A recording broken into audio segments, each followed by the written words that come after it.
A Kentucky teen has chosen to sit out a race rather than compete with the number 666 on her bib, which had been randomly assigned to her, because it is, as you know, Lewis, the mark of the beast to many Christians.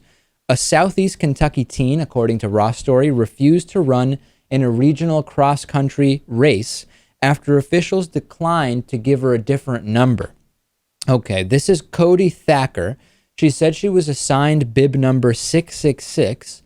Many Christians associate this with the biblical Antichrist or Satan. She said, I just don't believe that 666 should be a number that is anywhere on your body, and I did not want that number associated with me. It made me kind of sick. Christians believe it can be a harbinger of the apocalypse or just a bad thing.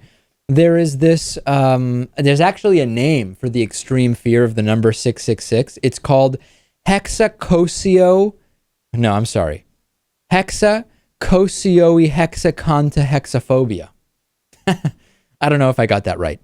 In any case, the craziest part about this is that the race officials actually said her objecting to the number based on religious grounds is legitimate. We didn't issue her a new number because we didn't understand that the objection to 666 was religious.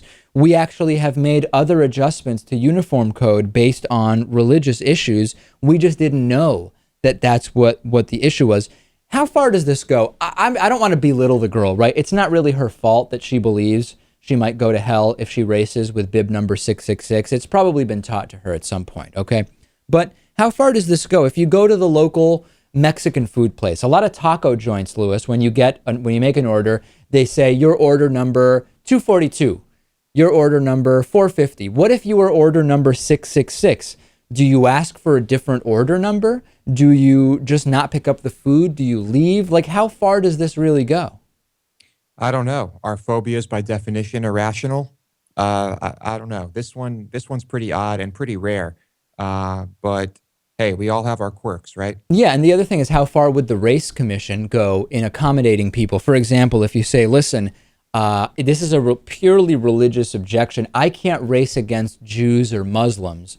Certainly the race commission doesn't just make any accommodation because of racial issues, right? Or what if she says, there was pork served at the tent that, there's going to be pork served at the post-race tent.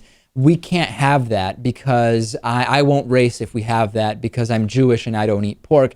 I just don't know how far these accommodations are expected to go. And I'm not asking the question rhetorically. I'm curious, how far do they go?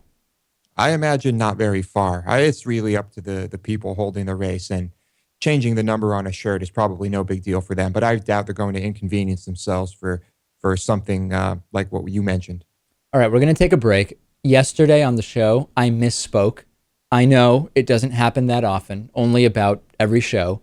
But this one was kind of a funny example, so we're going to play that for you. We're going to talk about Rush Limbaugh. We've got Glenn Beck, self-driving cars, interesting developments with self-driving cars. Of course, your voicemails are coming up. A lot happening on this Thursday show.